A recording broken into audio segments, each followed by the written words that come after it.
السلام علیکم۔ ہاں جی، کیسے ہو آپ سب؟ میں نے جیسے کہ آپ کو 3 ٹاپک پڑھا چکی ہوں، یہ ہمارا چوتھا یونٹ ہے جانوروں سے برتاؤ۔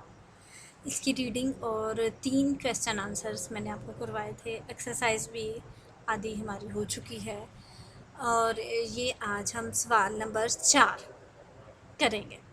کیا آپ نے بالکل ایسے ہی پیارا پیارا سا کر کے اپنا پیج ریڈی کر دینا ہے، جیسے کہ میں آپ کو پہلے کافی دفعہ بتا چکی ہوں کہ آپ نے ایسے ہی ڈیٹ لکھنی ہے، ڈے لکھنا ہے، جماعت کا کام لکھنا ہے، اصلاح، عنوان، جانوروں سے برتاؤ۔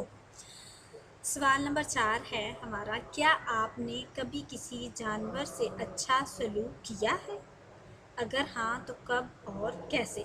اگر نہیں تو کیا آپ نے کسی کو ایسا کرتے دیکھا ہے؟ تو 2 یا 3 جملوں میں لکھیں۔ اگر تو آپ نے اپنے گھر میں کوئی پیٹ یا باہر اب نکلتے تھے تو آپ کو رستے میں جانور نظر آتے تھے، جن میں کتا، بلی، گائے، بھینس، بکرا، یہ اس طرح کے جانور جو ہیں وہ آپ کو نظر آتے تھے، تو کیا اگر آپ نے کبھی کسی جانور سے اچھا سلوک کیا ہے کہ اگر اس کو بھوک لگی ہے اس کو کھانا ڈالا ہے، اگر اس کو پانی کی پیاس ہے تو آپ نے پانی ڈالا ہے، پانی اس کو دیا پینے کے لیے، اگر وہ تکلیف میں ہے تو آپ نے اسے یعنی کہ اگر وہ دھوپ میں پڑا ہوا ہے آپ نے اسے چھاؤں میں کر دیا، اگر اس سے چلا نہیں جا رہا تو آپ نے کوئی پٹی وغیرہ اس کی باندھی ہے، اس کا کوئی ٹریٹمنٹ کیا ہے، اگر اس کو سردی لگ رہی ہے تو آپ نے اس کے اوپر کوئی چادر یا کوئی کپڑا وغیرہ دیا۔ اگر آپ نے کسی جانور کے ساتھ کبھی اچھا سلوک کیا ہے تو وہ لکھیں، اگر نہیں کیا تو آپ نے کسی کو تو کرتے ہوئے دیکھا ہوگا۔ آپ کے گھر میں بہت سارے ہیں، جیسے کہ ماما، بابا، بہن، بھائی، پھوپھو، چاچو، چاچی، آپ کے کزنز وغیرہ، تو اگر آپ نے کسی کو کرتے ہوئے بھی دیکھا ہے تو آپ نے کم از کم 3 جملے خود بنانے ہیں، اور 3 جملے جو ہیں کم از کم 5 لفظوں کا ایک جملہ ہونا چاہیے۔ کتنے لفظوں کا؟ 5 لفظوں کا آپ کا ایک جملہ ہونا چاہیے، اور یہ سوال آپ نے بہت خوبصورت سا کر کے نیچے اس کا جواب جو ہے خود لکھنا ہے، اور خوبصورت ہینڈ رائٹنگ میں لکھنا ہے، پیج کو بالکل ایسے ہی ریڈی کرنا ہے۔ ٹھیک ہے، اب آپ کا ہے سوال نمبر 5۔ حضور صلی اللہ علیہ وآلہ وسلم نے لوگوں کو کیا نصیحت فرمائی؟ حضور صلی اللہ علیہ وآلہ وسلم نے لوگوں کو کیا نصیحت فرمائی؟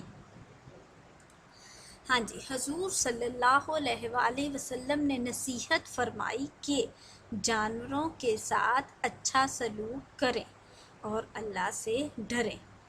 جانوروں کے ساتھ اچھا سلوک کریں اور اللہ سے ڈریں۔ نبی کریم صلی اللہ علیہ وآلہ وسلم نے لوگوں کو یہ بتایا کہ ہمیں چاہیے کہ ہم جانوروں سے اچھا سلوک کریں اور ان کے بارے میں اللہ سے بھی ڈریں۔ ایک دفعہ ایک صحابی کو آپ نے دیکھا کہ وہ ایک اونٹنی کو بہت زیادہ مار رہا تھا، تو آپ صلی اللہ علیہ وآلہ وسلم اس سے ناراض ہوئے اور اسے کہا کہ جتنا حق تمہارا اس پر ہے اس سے کہیں زیادہ حق اللہ کا تم پر ہے۔ تو ہمیں انہوں نے منع کیا کہ اس طرح جانوروں کے ساتھ برا سلوک نہیں کرنا چاہیے۔ اس طرح سے انہوں نے ان کو منع کیا کہ جانوروں کو بلا وجہ بلکہ وجہ کے ساتھ بھی مت ماریں، انہیں سمجھائیں اور انہیں ڈرائیں، ٹھیک ہے، اور ان کے ساتھ اچھا سلوک کریں تاکہ ہم بروز قیامت جنت میں جائیں، کیونکہ جنت میں جانے کا بھی اسباب بنتا ہے نا، لوگوں کے ساتھ اچھا سلوک، جانوروں کے ساتھ اچھا سلوک۔ اور آپ نے کہا کہ جانوروں کے ساتھ اچھا سلوک کرو اور ان کے بارے میں اللہ سے ڈرو، ٹھیک ہے، کیونکہ جانور جو ہیں وہ بولتے نہیں ہیں نا، وہ ہمیں بتا نہیں سکتے ہمیں کیا تکلیف ہے، لیکن ہم انسان تو ایک دوسرے کو بتاتے ہیں، اس لیے ہمیں جانوروں کی تکلیف کو لیکن ہم سمجھ جاتے ہیں کہ انہیں کیا مسئلہ ہے، تو ہمیں ان کی تکلیف کو سمجھنا چاہیے اور ان کے ساتھ اچھا سلوک کرنا چاہیے۔ اوکے، آپ نے یہ خوبصورت سا کر کے لکھ لینا ہے اور اس کو یاد بھی کرنا ہے اور رف رجسٹر پر بھی لکھنا ہے اور نیٹ نوٹ بک پر بھی۔ اوکے، اللہ حافظ۔